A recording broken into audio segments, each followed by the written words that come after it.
Lots of comments here. Lots of rude comments. Somebody doesn't want to show their face either with their real name on here. So I was told, why don't you get a real job? Why don't you mind your own business and stop being obsessed with me, is what my comment was. So I'm door dashing, and it's enough for now. It's fine for now. And I use resources and other things because I'm not the one who chose for my husband to abandon me. Maybe that's a good reason why I have to use resources. I'm not the one who lied about everything in court to make himself look good.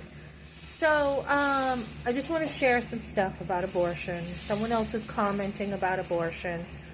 And this is a tough subject, but it needs to be talked about. So basically, I just finished one of my classes tonight with trauma. It needs to be talked about. You don't know what the heck women go through after an abortion. It is one of the worst things that can happen to a woman. So she has been lied to. You know, people will be like, oh, you know, you made a choice and you ought to feel bad. No. Women, even the ones who have made a choice, usually have been lied to. They've been manipulated in some way. They've had trust broken, you know. So a lot of times we're happy, right? We're going along and we're happy, and we have this crisis, and our whole identity changes, and our life is just ripped apart. Our happiness is just ripped apart. And basically, abortion, you know, I was on the phone with someone today, who was at Columbia University, that does recognize post-traumatic stress syndrome from sexual violence. Is abortion sexual violence? Yes, it is. Do they recognize it? I will be looking at articles, but people do recognize the destructive path left in a way of a woman who has had an abortion. A lot of times numbing is part of it. You know, you can't really deal with it. You know, there's so much trauma, you can't process it. You disassociate from it. You are numb. You just can feel like totally flat. Not happy, not sad, not angry, just flat. Women don't deserve this. They do not deserve abortions. They were lied to. They went through, they trusted somebody, and then they're betrayed. You know, a lot of boyfriends too will just betray the one that they're with because the girl got pregnant that they got pregnant. Okay? So they will leave them, betray them, only think about themselves. And so you've got all this stuff, you know, like a relationship on top of a crisis pregnancy that you have to try to figure out how to deal with. And, you know, I know for me, I was sharing tonight that I had no medication.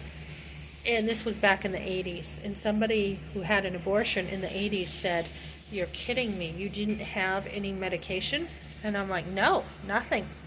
And I didn't find out until later on how far along I was, which was 3 months along with no medication. Right about, let me see, 12, 34, yeah, 4 months is when you're feeling the baby kick. So, you know, that was definitely a baby, no question about it, not a blob of tissue, nothing like just a sperm and an egg. So the schools lie to you, the doctors lie to you, your family will lie to you. You know, when I got home, my brother was told, keep your mouth shut, your sister had an abortion. Isn't that loving? Isn't that caring? Nobody even asked if I was okay. And usually abortion doesn't just happen with just one person in the family. So my brother and my former sister-in-law had, I think, 3 abortions. It's not just a one-time thing. It's a mindset that pregnancy is like a disease and it's awful. And, you know, I do blame probably my father more than my mother. I do, because, you know, he didn't take responsibility for me.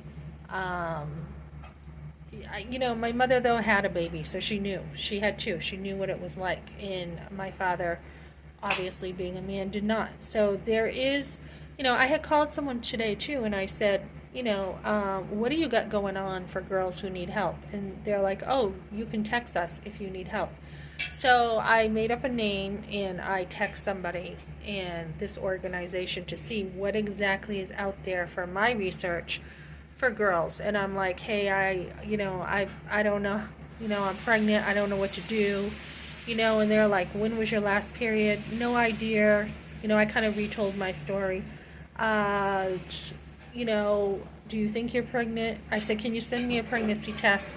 They're like, no, we can't do that. And I thought, why not? We send an abortion pill. Why are we not sending pregnancy tests to girls who need to know stuff, who don't have anybody to talk to, right? They have nobody. It's not like you can say to your mother or father sometimes, if you find out you're pregnant, let me go have somebody to talk to. Girls don't have anyone sometimes to talk to. So I said, well, I think my parents want me to have an abortion. And they're like, oh, your parents cannot force you to have an abortion. And I said, they are going to make me have an abortion. And so they didn't really have anything for that. And we know different states have different rules about parent notification. There is a lot that goes on before you even get to the doctors, right? You can be swayed easily. You can be a people person. You can have, people that you think are looking out for your best, and they are being selfish and looking out for their own best. So I think for me, I talked to an organization too today about a nonprofit, and that's why I'm not working as much too right now, buddy. I want to do something for girls. I want to do my nonprofit. So we were talking about niching it down and really drilling to the main message. And I think the main message is we want girls to never, ever have to go through an abortion. Never go through what I did. Never go through it ever. And I think the way we're going to solve that issue is by having a lot of support for girls. And I have my ideas I'm not going to share on here. But we need the communication there. We need it there. And so just looking at this one text or email somebody, it's not enough. It's not enough to say, what exactly is going on in your situation? What do you mean? Your parents want to force you. Let's look at the laws in your state. What's going on? They can't do this to you. What about your voice? How do you feel about this? And I think we really need to get in there with girls and really make sure they are not being coerced, because the effects of abortion last a lifetime. Even listening to a lady my age tonight and talking about, certain things that trigger her, it goes on and on. So that's what I got for now, ladies. And I want to be able to get the information out, the trauma that women really experience, and how it is starting to be acknowledged in some places a little bit more about what happens with an abortion. Okay, guys, have a good one. Whoops. Maybe I need to keep talking. My phone, this is like the third video, it keeps freezing. So I'm going to try to shut this off. I think I'm just going to shut my phone off and cut it that way.